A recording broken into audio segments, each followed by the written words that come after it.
with more people in attendance. What have you been briefed to say about this? Good morning. Morning.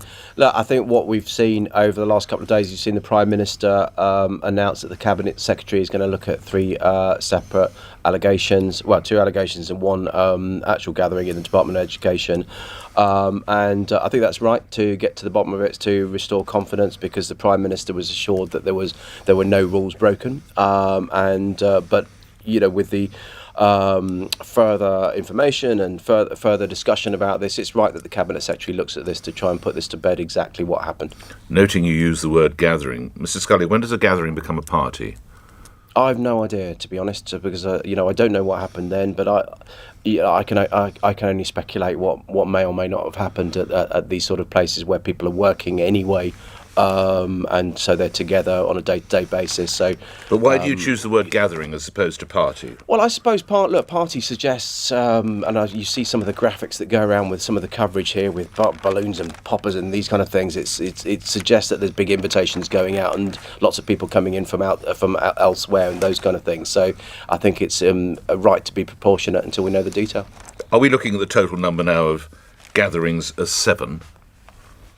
To be honest, I don't know, Nick. I just read the kind of things that the media are covering, and but what the Cabinet Secretary is looking at, he's looking at 3 separate events, and obviously, if there's credible evidence coming from anywhere else, he will look at that as well.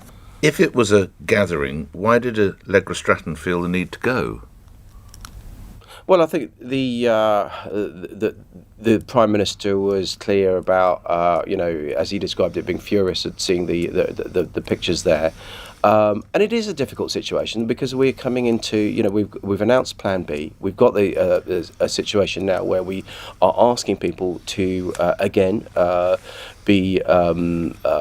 restrictions on what they can and can't do in terms of mask wearing, in terms of entering. And so it's important that we are respectful of people that have gone through so much over the last 19-20 months. But why should the good folk of Sutton and Cheam, or my listeners, abide by these restrictions when clearly they don't within number 10 on possibly 7 occasions that we know of? Well, as I say, the Prime Minister received assurances that no rules were broken at that time, but let's see what the Cabinet Secretary has to say about that. But the good people of Sutton and Cheam, and indeed across England and the UK, I would hope will do the right thing, because it will actually stop the spread of the Omicron virus. It will give us the breathing space to understand the effects of the Omicron virus, the variant, better, so that we don't risk the further hospitalisations and swamping of the NHS. We don't risk further restrictions on the economy, which is the last thing with me as small businesses wants to see, and indeed as the business owners want to see. Well, let's move on to Plan B. There do seem to be a few strange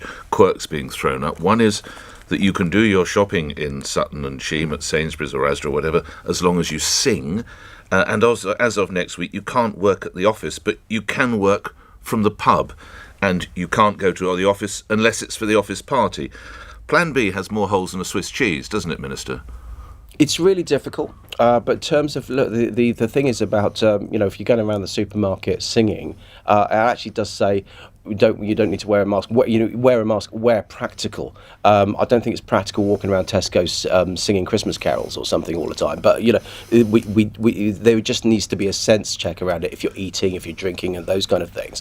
But what we're trying to do is we're trying to reduce connections. So basically, if people can work from home, that's avoiding the commute and other chance connections where they may be in contact with someone that they've got. But what we don't want to do is bear down heavily on hospitality again, for example, and start to shut down parts of the economy where we don't need to do so.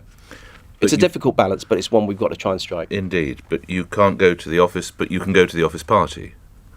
Well, again, that's, as I say, because if people can work from home, what that will avoid them doing is... You can work from the pub, of course. Yeah, absolutely. Because if you're working for the pub, you can't work from home, so you'd be expected to be going into the pub as usual. There's many people that simply can't work from home, and we're just asking people where you can. So it's not a mandate. It's very much appealing to people to do the right thing.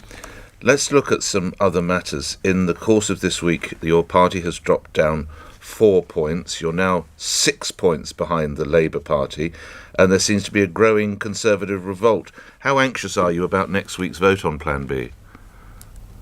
What we've got to do is to reassure colleagues that this is a difficult situation, but there have been significant changes actually since the original Plan B was announced. So things like the so-called vaccine passports are not vaccine passports because we've allowed a negative lateral flow test to be included as proof to get you entry, and that's really significant because we want people to get vaccinated, and we want people to get the booster because that is the single biggest weapon that we've got against coronavirus. But we're not mandating vaccination, and we're not cutting off entry to any of these things for people that can just have a test. But just returning to my point, it's reported dozens of your colleagues, Conservative MPs, are ready to revolt over the Plan B. My question again, how nervous are you about that? Suppose you lose the vote. Well, I think that would be curtains, wouldn't it, to the Prime Minister? I think it's. I'm not sure we will lose the vote. But if you were to lose the vote, the Labour Party have said they want to go further actually than the measures that we're going for. So what we've got to explain to our colleagues that this is a proportionate amount of measures to give us the breathing space to work out the what's happening with the Omicron variant. And I hope that colleagues will actually will see that, understand that, and none of us feel comfortable having to restrict people's freedoms, clearly. But we do have a difficult situation to get through over the next few weeks. All right, let's move forward a week and the aftermath of the North Shropshire by-election. Let's suppose that the people of North Shropshire decide, to put it colloquially, this government tells so many lies, it's so bent it can't lay straight in bed, and the Conservatives lose. The Prime Minister would have to go then, wouldn't he? Well, first of all, I would say to the people in North Shropshire, please don't sit there and have one day of thinking that you're going to send a signal and then have buyer's remorse for the next few years with a Member of Parliament, a less effective Member of Parliament from another party that you don't really believe in their values. But nonetheless, we know that it's a challenging situation that we've got to work really hard in North Shropshire and indeed the rest of the UK to build up confidence with electors, because we need to focus on the things that we're delivering for them today. The fact is that over the last week, for example, I've been working with the hospitality sector to try and get them out of the rent debts in a satisfactory way that they built up over the pandemic. We've given £2 million we've recovered from businesses that haven't paid some of the lowest paid in the society, the national minimum wage. So all of these things are going on, and we need to remind people of the good things that this government is achieving at the moment. Right. Reminding everyone, you're Minister for London as well. Why do you suppose it is that, although it's improving, London has one of the highest unvaccinated rates across the whole of the country? Why might that be, Minister? I think there's a number of different reasons. We've got a relatively young population. We were relatively slow to start, and there have been some situations in tackling various communities, which we've done a lot of community work to try and increase the take-up. So that's why I'd ask everybody to work together across London to make sure that you can reassure your neighbours, your communities, that the vaccination is safe, it's well tested, it's secure, it's been proven in millions and millions of people's arms around the world. And it is our single best way of making sure that we don't get hospitalisations and we don't further affect our economy. You mentioned a youthful population in the city. Why do you think that plays into this particular area? Because we obviously started with the older population, and came down. Whereas in some other countries, for example, they just threw it open to everybody, and so it's always difficult then when you're dealing with younger people who are busy doing other things who don't have that same priority as, say, an 80 or 90-year-old when you look at this a year ago. And again, as London Minister for London, you'll be aware there's another tube strike, the night tube strike, that kicks in as of today. And of course, this weekend, the TfL funding deal could expire. And there are even vague mutterings from London Mayor that he might close an underground line, possibly the Bakerloo. Minister? Yeah, look, I mean, in terms of the strikes, said it can't promise there wouldn't be any strikes. He's had more strikes than under Boris Johnson. The night tube needs to get open. If he's talking about Probably safety fewer for women in parties, particular, but we need the night tube open to give women and indeed all Londoners the safe choice.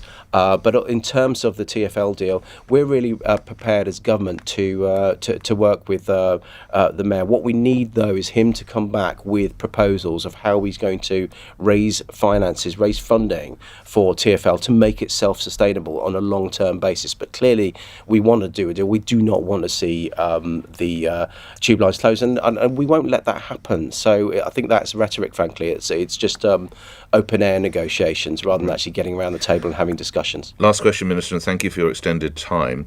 Were Boris Johnson's standards advisor, Lord Geidt, to quit following accusations the Prime Minister misled him over the refurbishment of his Downing Street flat, how much further embarrassment would that heap upon Boris Johnson?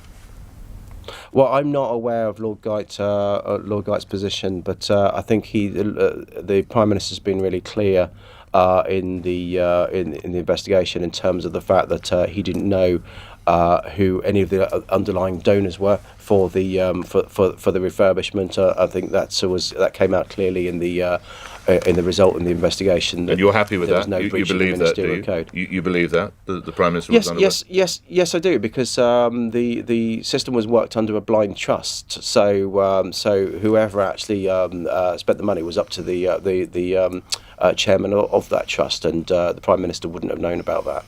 Grateful for your time this morning. Thank you very much, Paul Scully, as Minister for London and Small Businesses, appearing here on LBC. We're at 2 minutes after 8. The news is next. On your radio, on Global Player, and Play LBC. leading Britain's conversation. This is LBC. From Global's newsroom, fresh allegations have emerged about one of 3 government gatherings being investigated over whether they breached COVID rules. It's reported the Prime Minister's